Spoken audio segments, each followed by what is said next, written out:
is an exploration of the 50 primary universal laws. The universe is perfectly balanced by natural and moral laws which are regulatory vibrations to maintain order. When you work within the laws, you can be assured of eventual positive outcome. When the laws are transgressed, you can be assured of suffering, the only purpose of which is to teach a better way. Number 1. The law of harmony. This law supersedes even the fundamental law of karma, for harmony is a supreme potential of balance. The purpose of karma is to attain harmony. If you throw a rock into a pond, you disturb the harmony of the pond. You are the cause, and the effect is the splash and the ripples that flow out and back until the harmony is restored. Now similarly, your disharmonious karmic actions flow out into the universe and back upon you, lifetime after lifetime, until eventually your own harmony is restored. So, as you experience your life, you and the entire universe are experiencing the karmic ripples which will eventually result in harmony. Once you have evolved to the position of living an entire lifetime in harmony, you are free from the wheel of reincarnation. Number 2. The law of reincarnation and karma. Until you have resolved your karma and fulfilled your dharma, you will continue to reincarnate into sequential lifetimes upon the earth. Neither God nor the lords of karma bestow suffering upon you during these lives. You alone decide what you most need to learn in your earthly sojourns. And for each life experience you seek out other souls, often with shared histories, and always with karmic configurations matching your needs. Now whenever you act with intention, you create karma. Actions are considered to be thoughts, emotions, words, and deeds, and the motive, intent, and desire behind each. Disharmonious acts must be balanced in the future in this life or in a future lifetime. They are rooted in fear-based emotions, which must be resolved before you can release yourself from the wheel of reincarnation. You return, lifetime after lifetime, to test yourself, to see if you have learned your lessons. Now, until you can go through an entire lifetime with total involvement and no disharmonious attachment whatsoever, you will continue to reincarnate. In other words, when you can live a life of perfect harmony, liberation will follow.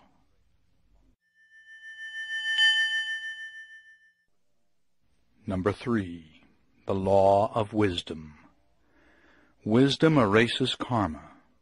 If you have the wisdom to learn your lessons through love and wisdom, you can mitigate your suffering. Sadly, though, we seem to learn fastest through pain, through directly experiencing the consequences of our actions.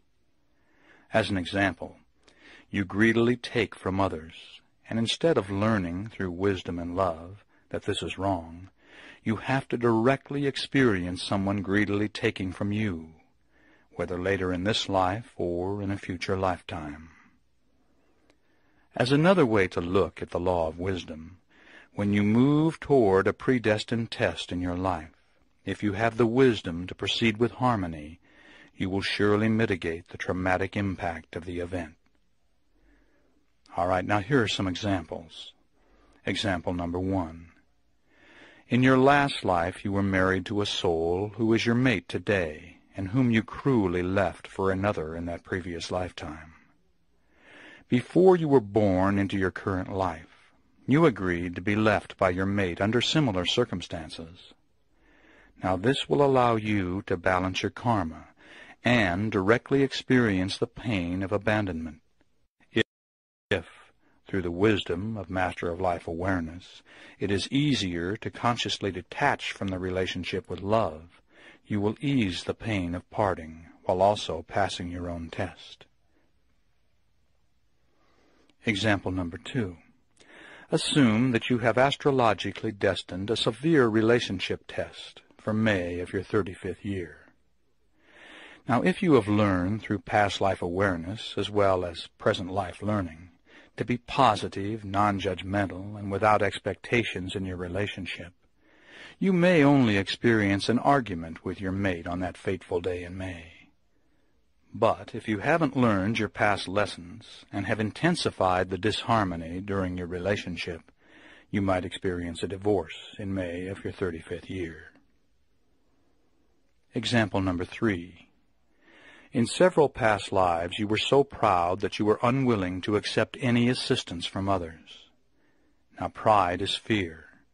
So in this life, you have astrologically predestined an event which will cause you to be institutionalized for many years. On a soul level, you've decided you needed to create circumstances which would force you to subdue your pride and allow others to give to you. But through wisdom in this life, you have overridden your pride and opened your heart, gladly accepting assistance from others. Because of this, you will not have to be institutionalized to learn your lesson. Wisdom will have erased the karma.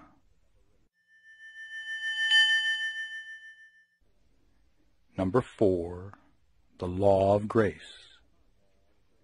Karma can be experienced to the letter of the law, or in mercy and grace.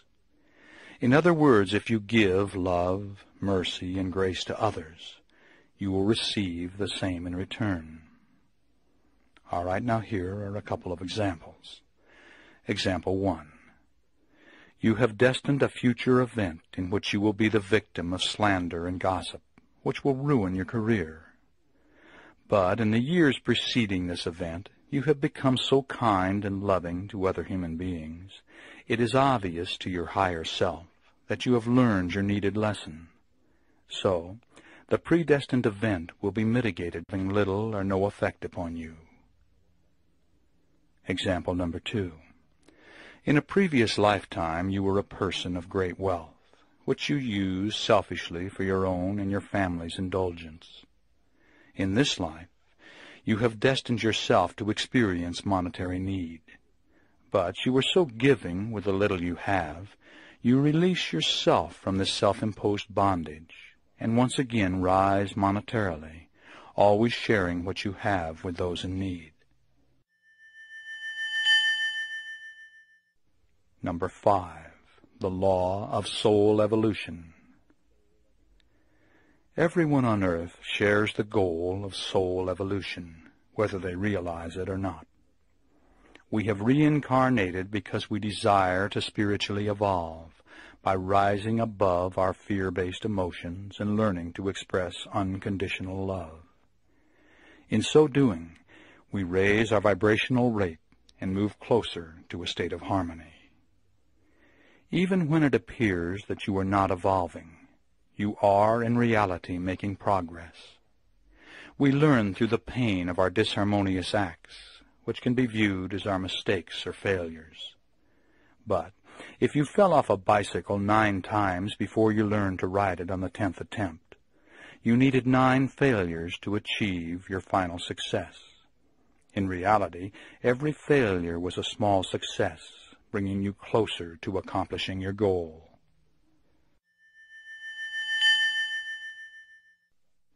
Number 6, the law of the Bodhisattva. Bodhisattva is a Sanskrit term commonly accepted by most metaphysical adepts today.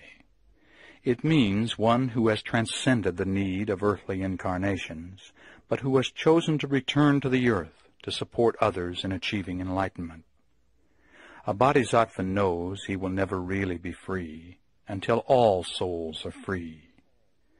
Most serious students of metaphysics have entered the bodhisattva development stage of their evolution.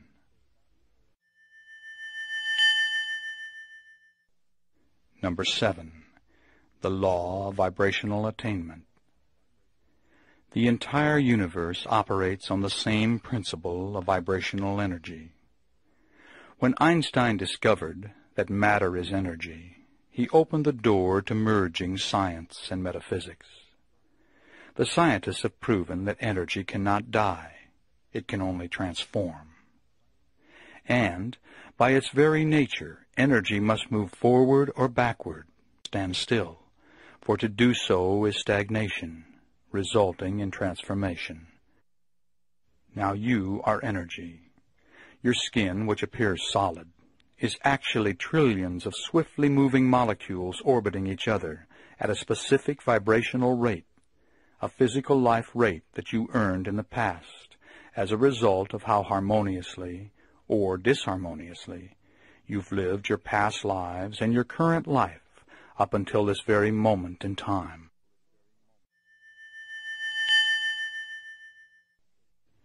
Number 8, the law of free will. The law of free will operates in 3 ways. Number 1, although many of the major events in your life are astrologically predestined, you always have free will to mitigate the impact of the event or to transcend it entirely. This will result from how you live your life up to the situation you have destined for yourself to experience. If you give grace and mercy to others, are positive, loving, and compassionate, and demonstrate by your actions that you've learned past lessons, you can minimize disharmonious experiences. Number 2, as you obtain Master of Life awareness and develop conscious detachment, you will be far less affected by worldly events than in the past. A Master of Life enjoys all the warmth and joy that life has to offer, but detaches from the negativity by allowing it to flow through him without affecting him. Number 3, you always have free will in how you respond to any situation. If you respond with positive emotions, compassion, and integrity, you have probably learned your karmic lessons and will not have to experience a similar situation in the future.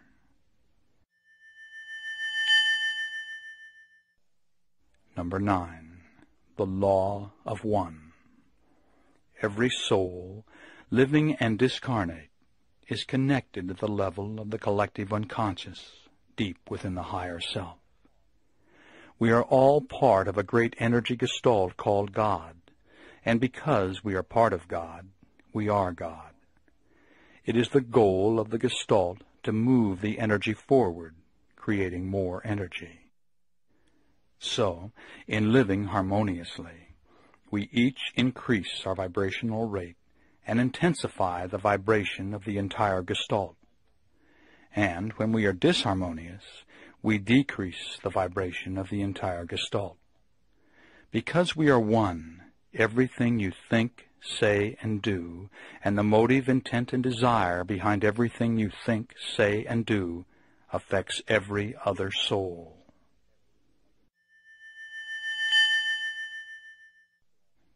Number 10, the law of manifestation.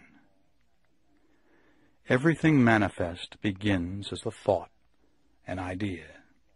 Ideas and experiences create beliefs, which in turn create your reality. If you are unhappy with your current reality, you must change your beliefs and your behavior. Beliefs can be changed when you recognize those that are not working for you and begin programming what will create success and harmony in your life. The unlimited creative power of your mind, through dedication, awareness, and training, can be the wisdom to rise above your karma. Within physical laws, you can manifest any reality you desire to experience. In regard to changing your behavior, you must decide which disharmonious behaviors you want to eliminate. Then, be aware that you don't have to change how you feel about something to affect it, if you are willing to change what you are doing. Number 11, the law of conscious detachment. His earthly teachings are best summarized with one of his statements. It is your resistance to what is that causes your suffering. And by suffering, he meant everything that doesn't work in your life. Relationship problems, loss of loved ones, loneliness, sickness, accidents, guilt, monetary hardship, unfulfilled desires, and so on. When you accept what is, you accept the unalterable realities in your life without resisting them. Some things are facts. They exist. And no matter how much you resist, there is nothing you are going to be able to do about them. Change what you can change, but have the wisdom to accept unalterable situations as they are, without wasting mental or physical energy attempting to change what you cannot change. Out of this acceptance comes involved detachment, the ability to enjoy all the positive aspects of life, but to allow the negativity to flow through you without resistance and without affecting you. Number 12, the law of gratitude. From the perspective of karma and the law of one, the more you give, the more you will receive. The more you assist others, the more you assist yourself. The power of this law also works in your day-to-day life.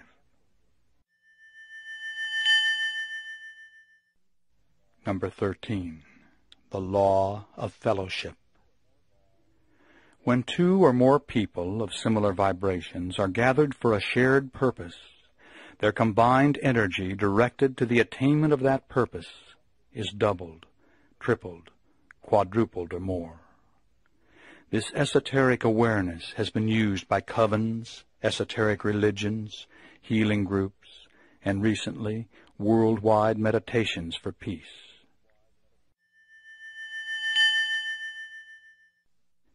Number 14, the law of resistance. That which you resist you draw to you, and you will perpetuate its influence upon your life. Resistance is fear, so it is to karmically resolve. The law of resistance assures that you let go of the fear by encountering it until you are forced to deal with it by learning conscious detachment. All right, now here are a couple of examples. Example number 1. You were extremely resistant toward your mother-in-law, resulting in constant conflicts with her. Now, when you attain Master of Life awareness and stop resisting her by consciously detaching from the negativity, the problem will be resolved. Most disharmonious situations are solved through a change in viewpoint. By changing your perspective, you can usually eliminate the effects of a problem. And if you no longer are affected by a problem, you no longer have a problem, although nothing about the problem situation may have changed. All right, now another aspect of the law of resistance states, that which you resist, you become, if not in this lifetime, in a future incarnation. So, as example number 2, you have a strong resistance toward people of the Asian race. Your resistance is fear, and the quickest way to overcome fear is to directly experience that which you find so fearful. Thus, you will reincarnate as an Asian in a future lifetime.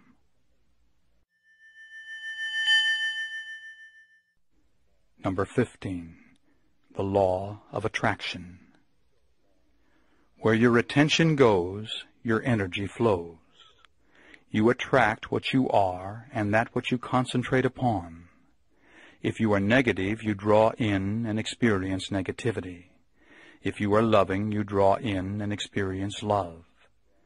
You can only attract to you those qualities you possess.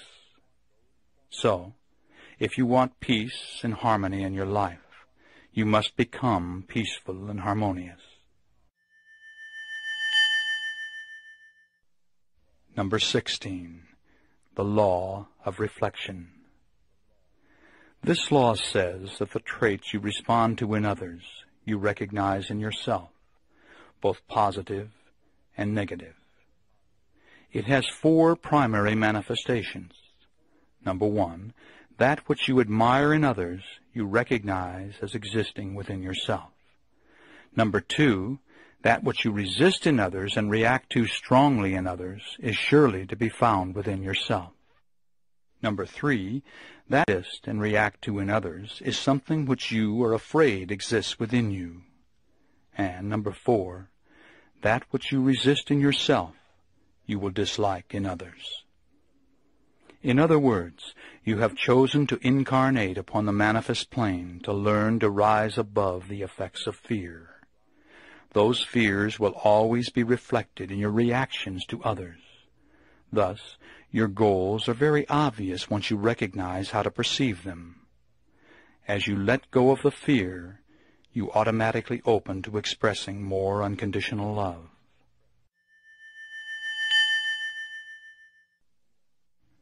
Number 17, the law of unconditional love. The expression of unconditional love will eventually result in harmony. Unconditional love is not romantic love. It's the acceptance of others as they are without judgment or expectations. It's the total acceptance of others without attempting to change. The law of unconditional love says, if you go out of your way to express unconditional love, you automatically rise above fear. And as you transcend your fears, you automatically open to the expression of unconditional love. Number 18, the law of magnetic affinities. By astrologically choosing the time and place of your birth, you determine the nature of the effects you will experience in your life. On the other side, before you were born, you made decisions about the lifetime you would be entering into. You chose your parents, other souls to interact with you, and the astrological configurations of your birth, which determine your character, personality, abilities, restrictions, and timing for strengths and weaknesses.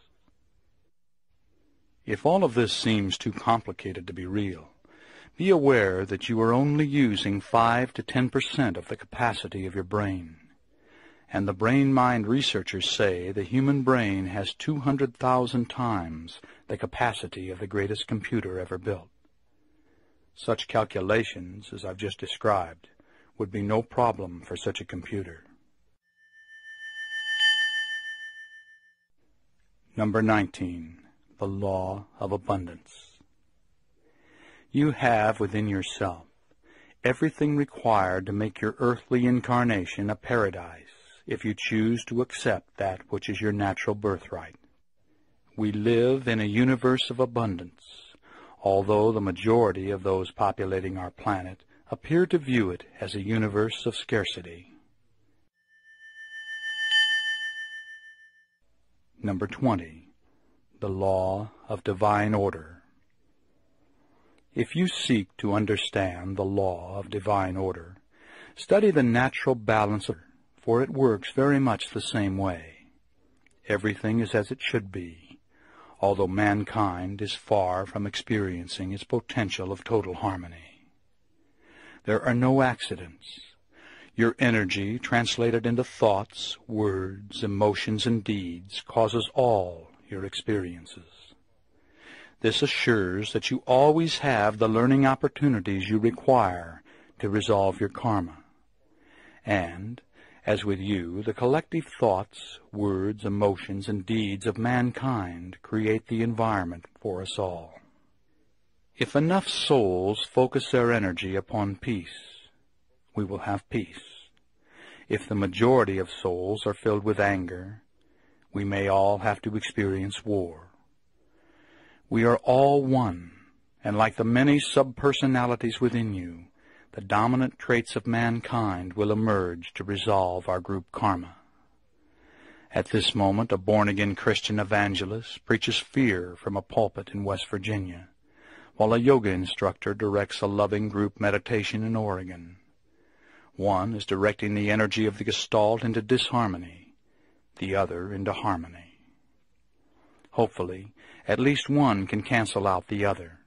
If we can't attain harmony, maybe we can balance the disharmony. Certainly, as New Agers, we must not give up, individually or collectively. As always, fear is the problem, and love is the answer.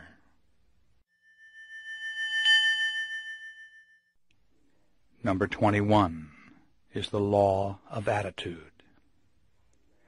Nothing in the universe can harm you but your own attitude. It is your attitude that moves you toward events and experiences, and it's your attitude that will worsen or lighten any event, catastrophe, or tragedy. You and you alone choose the attitude with which you will respond.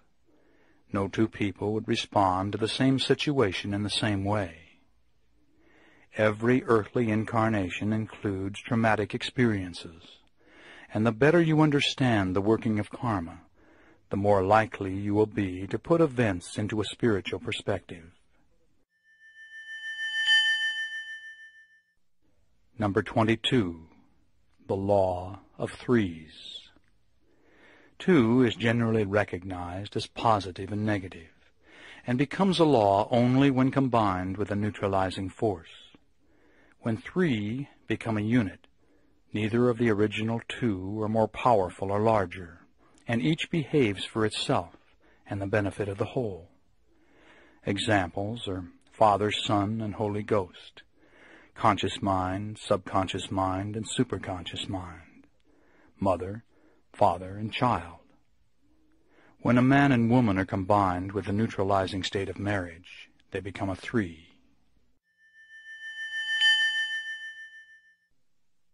Number 23, the law of association. If 2 or more units have something in common, the commonality can be used to influence or control the other thing. The amount of control depends upon the degree of commonality. The more in common they both are, the more the influence. As an example, if you pray while holding a Bible, you will be more likely to experience a spiritual connectedness. The Bible and prayer share a commonality. As another example, proper diet and exercise share the mental commonality of perceived good health, which is more likely to manifest as the result of your assumption.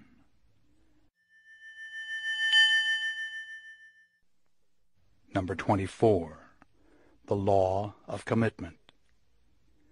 When you become clear on your intent, making a decision and obligating yourself to a task or a belief, everything begins to fall into place if your direction is in harmony with the universe as it relates to your purpose.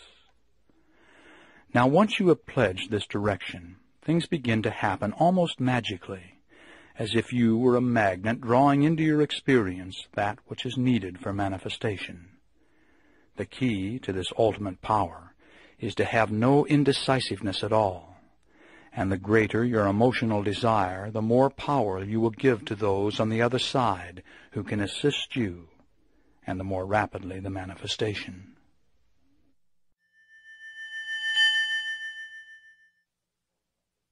Number 25, the law of dissonance.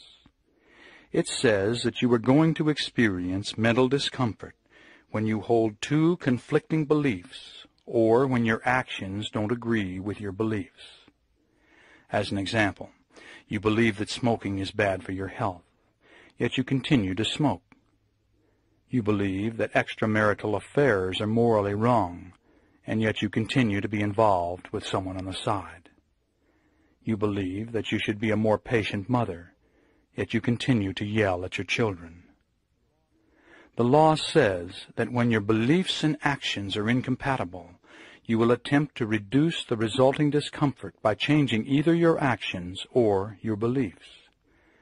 The smoker will become an ex-smoker, or he will deny or rationalize the health threat. The adulteress will either stop or rationalize her actions, maybe by saying, "What my husband doesn't know won't hurt him, and besides, with my needs more fulfilled, I'm a better wife."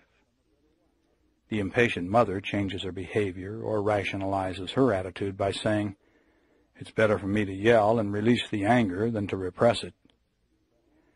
The law of dissonance is sometimes called the law of self-delusion.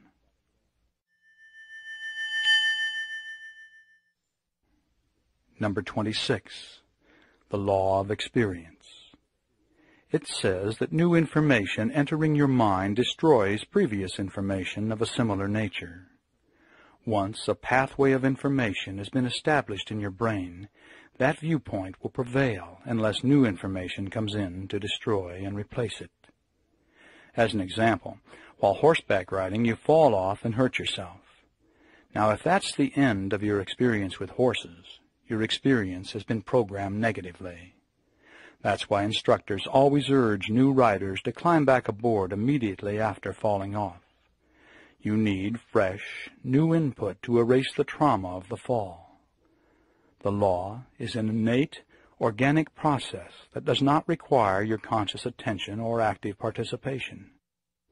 It suggests that the basic processes of the brain are in an endless state of growth and reorganization.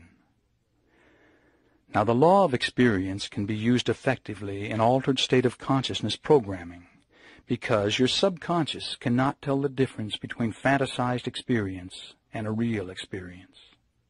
So, as an example, if you always feel extreme anxiety in crowds, in an altered state you could vividly imagine yourself perfectly relaxed in a crowd of people. Your mind will accept this as a reality and invoke the law of experience. After a few days, weeks, or months of this programming, your mind will have totally experienced being calm in crowds, and it will carry over into your personal reality. Number 27. The law of fearful confrontation. This law says that if you fear doing something and yet have the courage to do it anyway, you will soon do a mental flip-flop and may even become addicted to doing it. As an example, if you fear skydiving but force yourself to do it, the experience generates the internal release of beta endorphins. These internally manufactured opiates chemically resemble opium and are quite addicting. The more you skydive, the more you will want to skydive, or ski straight down mountains, or gamble, or whatever it was that you originally feared and that still causes you this internal rush.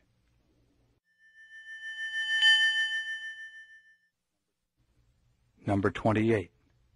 The law of group consciousness. Every one of us is part of a great energy gestalt and connected on the level of the collective unconscious. Each individual aspect of the gestalt has its own electrical system, its own vibrational frequency, and interreacts with all other aspects. Thus, we are all electrically connected to one another and to a central point. On a higher self or psychic level, it is possible for anyone to tune in to anyone else and to draw upon the awareness of the entire gestalt. Like the concept of the 100th monkey, mankind takes advancing steps when group consciousness reaches a critical mass and new awareness is accepted by the whole. Number 29. The law of personal return. Although this law is really just another way to view karma, some people prefer it. It says if you think negatively of someone or send hateful thoughts to them, the thoughts may harm the person, but in due course they will return to the sender as sent. The same is true of disharmonious deeds. But the good news is, the law of personal return also works in reverse, and positive thoughts, words, and deeds will be returned to the sender.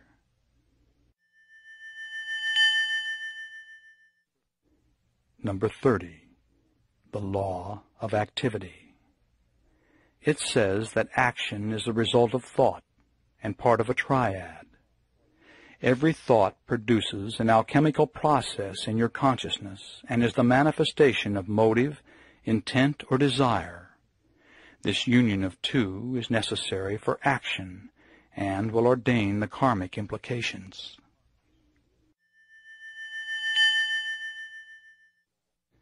Number 31. The law of denial. It says when you refuse to deal with a highly emotional issue, or refuse to take responsibility for an unpleasant situation, you avoid living up to your potential. Such things can be put off for lifetimes, but the effect will be experienced mentally, physically, or as a lifestyle manifestation until you correctly balance the situation. Number 32. The Law of New Beginnings. It says that for each of us in our time, there are major life turning points. There is a break in the energy wave patterns, and a complete change will result. Everything is affected by this change in flux, some things to a lesser degree than others. Examples would be 1. A traumatic situation or tragedy such as the death of a loved one. 2. A religious conversion. 3. A point in therapy when something clicks and from that time on the patient begins to get well. And 4. A mother giving birth to a baby.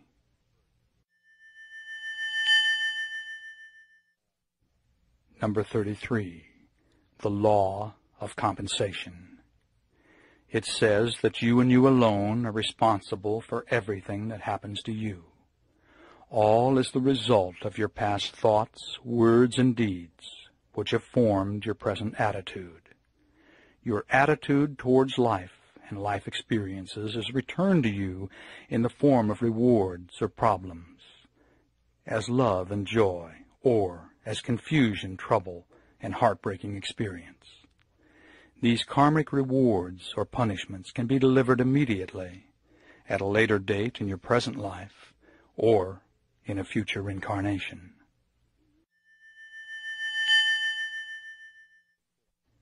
Number 34.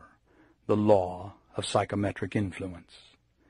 It says that two things, animate or inanimate, once in contact with each other, will continue to act upon each other, even at a distance, long after the actual contact has been severed. Matter coming into contact with other matter absorbs and influences as a result of the contact. There is a psychometric blending of the etheric emanations. Thus, the person wearing a piece of inherited jewelry will be influenced by the psychometric emanations of the original owner. The more empathic the person is, the more likely she will be to be influenced by the state of mind of the original owner. As another example, when the contact takes place between two people, the intensity of the contact will dictate the degree and duration of the influence. So, a sexual union would result in a lengthy mental connection of the two people, even if they did not see each other again. Neither might recognize this consciously, but on an unconscious level, contact and influence continues. Number 35. The Law of Totality. It says that each part of a totality has its own characteristics, and also takes on the characteristics of the totality as a sum of its parts. Each part thus has two functions: to retain its own characteristics and to function as part of the totality. When separated, each part remains connected to the totality, and because it retains the characteristics of the totality, it can perform as the totality. Now, you may not realize this yet, but since you are part of God, you contain the potential to perform as God. This law is often expressed as the law of one.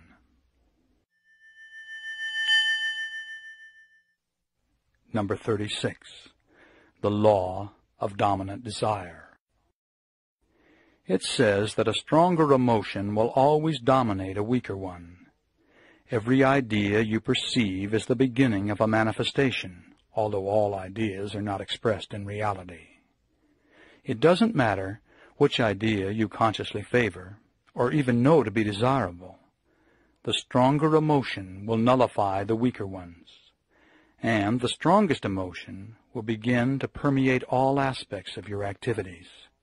As an example, if you are emotionally focused upon the sexual desirability of a particular person, you may begin to create circumstances in many life areas which will increase the likelihood of an eventual sexual union.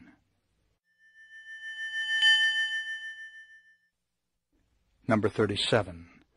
The law of duality.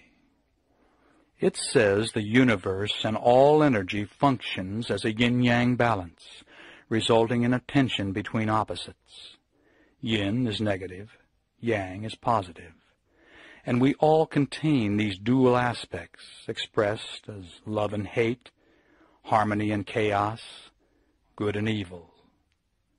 Actually, this tension is necessary for structure to exist, and human beings are energy structures. Now, don't be mistaken and think in terms of negative being bad. An automobile battery is a good analogy.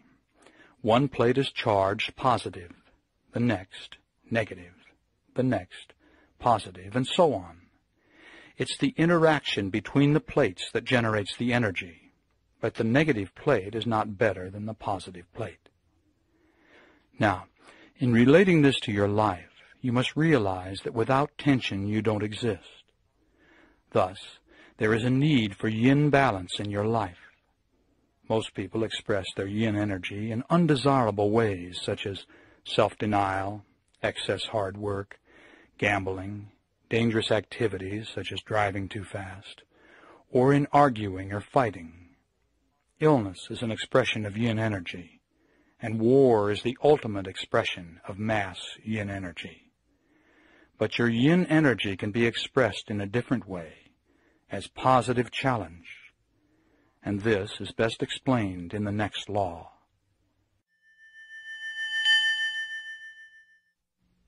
Number 38. The law of self-destruction.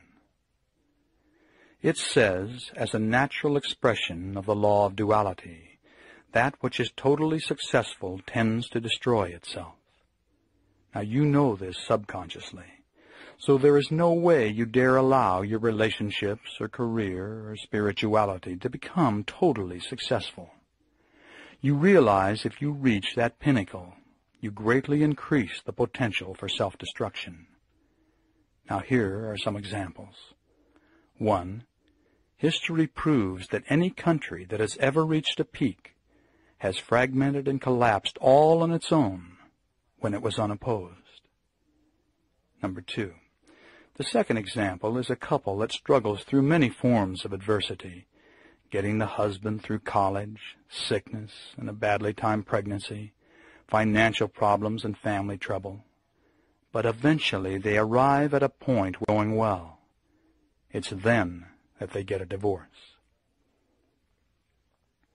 Example number 3 is the spiritual seeker who is making profound progress only to backslide and behave very negatively. The recent fall of the most successful cult leaders and television evangelists make this case. Example 4 is a successful business executive who makes it to the top of his profession, then has a midlife identity crisis or a nervous breakdown, and destroys it all. Example 5 is the man who inherits wealth and destroys himself through dissipation. Example 6 is the honest man who becomes a powerful politician and becomes very corrupt. Now, in each of the 6 examples, once total success was obtained, there was no more challenge, and destruction followed. Subconsciously, in each case, they desired to experience the challenge again. Unless you challenge yourself, you will stagnate. Now remember, you are energy, and stagnation is self-destruction. For energy cannot stand still. It must, by its very nature, move forward or backwards. So, instead of holding back, attain total success, but not complacency. Always give yourself great new challenges. If you let the challenge go too far, self-destruction is the result.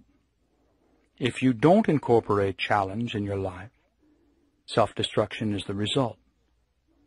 If you keep challenge in balance, you succeed in maintaining your position and retaining your success. The secret is to consciously direct challenge in a way that minimizes jeopardy while fulfilling the yin-yang need of balance. This will usually be accomplished by wise risking.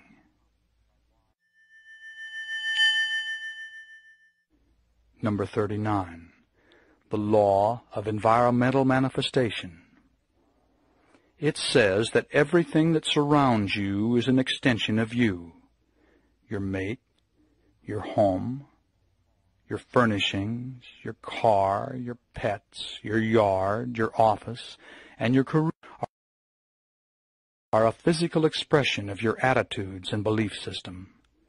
Your environment is a reality picture of your core beliefs and expresses your self-image and cultural overview.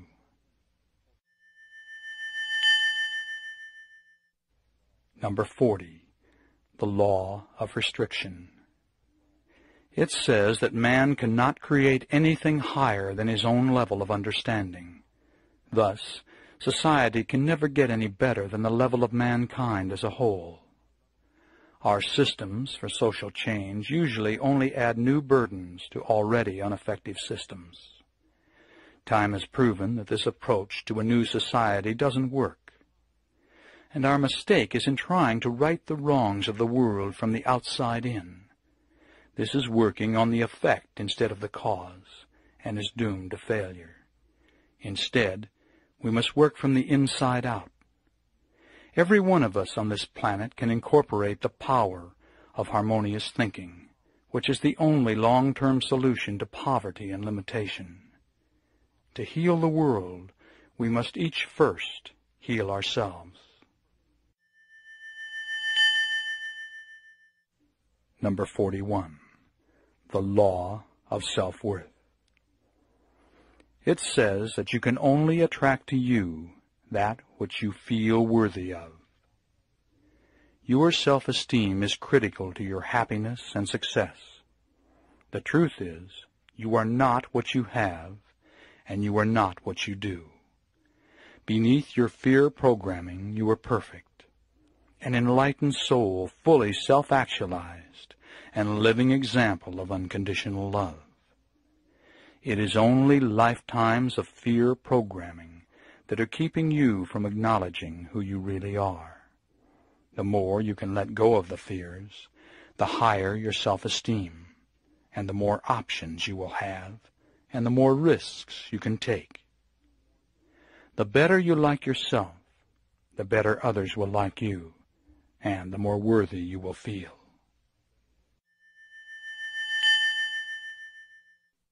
Number 42. The law of growth. It says that there is no growth without discontent. Deep within your center, at the level of higher self, you know what is best for you, and it will always be to strive for more awareness. Never allow yourself to reach a level of self-satisfaction where there is no new challenge. For most of us, there will be no growth without agitation or discontent. So the idea is to carefully study your dissatisfactions, for they will tell you what you are about to leave behind, and possibly point to new future directions. Make sure the future is one of happiness and success.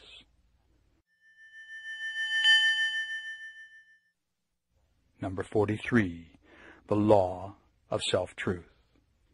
It says that truth is what works for you.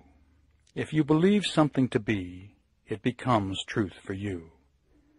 The idea is to be very careful about what you accept to be, for it will influence all aspects of your life and your future.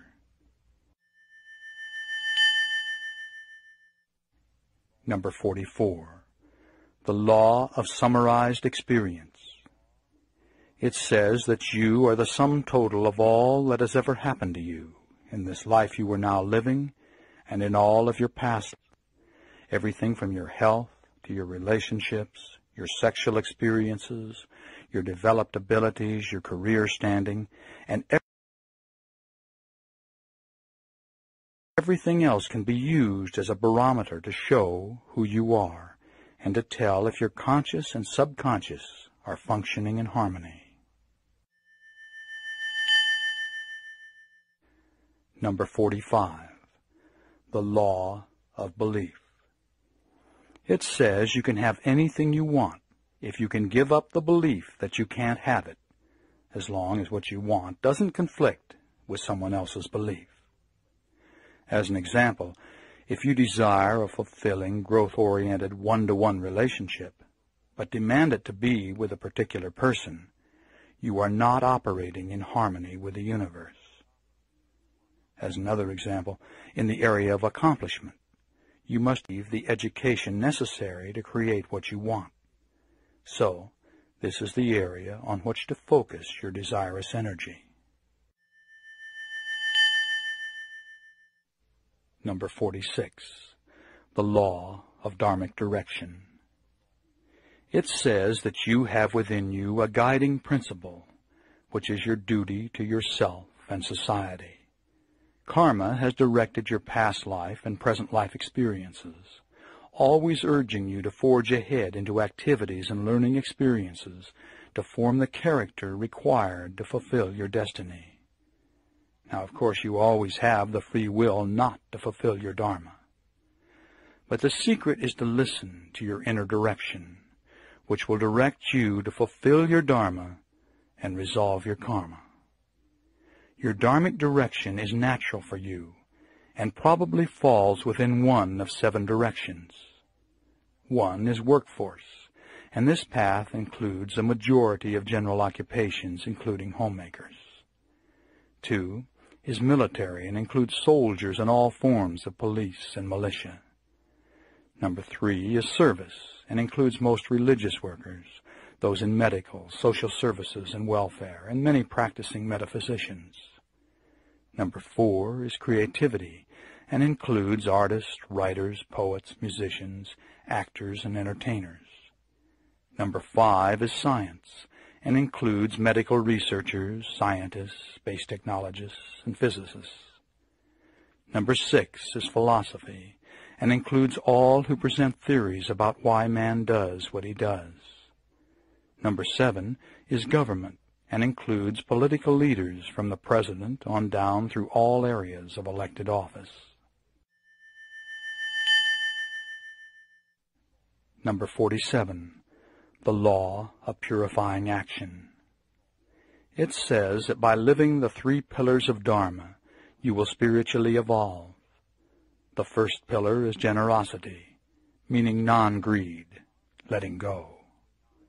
The karmic results of generosity are abundance and deep, harmonious relationships with others. The second pillar is moral restraint. This includes 5 basic precepts: not killing, not stealing, not committing sexual misconduct, not using wrong speech, not taking intoxicants which could cloud the mind and make it dull. Now, as an explanation, sexual misconduct means refraining from actions of sensuality which cause pain and harm to others, or turbulence or disturbance in ourselves. Refraining from wrong speech means not only telling the truth, but avoiding a lot of useless and frivolous talk and gossip. Speech should be gentle, creating harmony and unity between people. All right, now the third pillar of Dharma is meditation, and it covers 2 areas. The first is concentration, the ability of the mind to stay steady on an object without wavering. Second is the cultivation of insight, which means to see clearly the process of things and the nature of Dharma. Number 48. The law of karmic excess. It says that karma incurred in one incarnation could be so overwhelmingly harmonious or disharmonious that to have it all return in one lifetime would put you out of balance. Therefore, it is dispersed or worked out in more than one incarnation. Number 49. The law of release. It advises you to let go of anything that is no longer useful and purposeful, without regrets and without resentment. This includes such things as books, philosophy, clothing, a belief, your lifestyle, even a club membership, and the list goes on and on.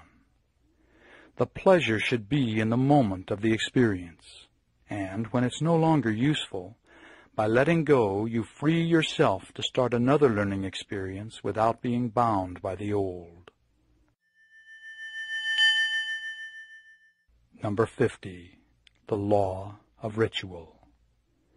It says that any act performed repeatedly with specific intent becomes a rite. Each time the ritual is repeated, its power is enhanced in 3 ways. First, by focusing on the intent, the performer intensifies the power of his mind to control reality. Second, the performer gives permission to his guides and those on the other side to assist him in the desired manifestation. And third, each performance of the rite draws upon the energy of all who have used the rite throughout all time. As an example, in using the pentacle rite of protection, the performer draws upon the energy of people over the centuries who have used this rite to ward off negativity. Thus, the power is increased many-fold. All right. That concludes a quick look at the 50 primary universal laws. I hope you were served by the wisdom of this esoteric awareness.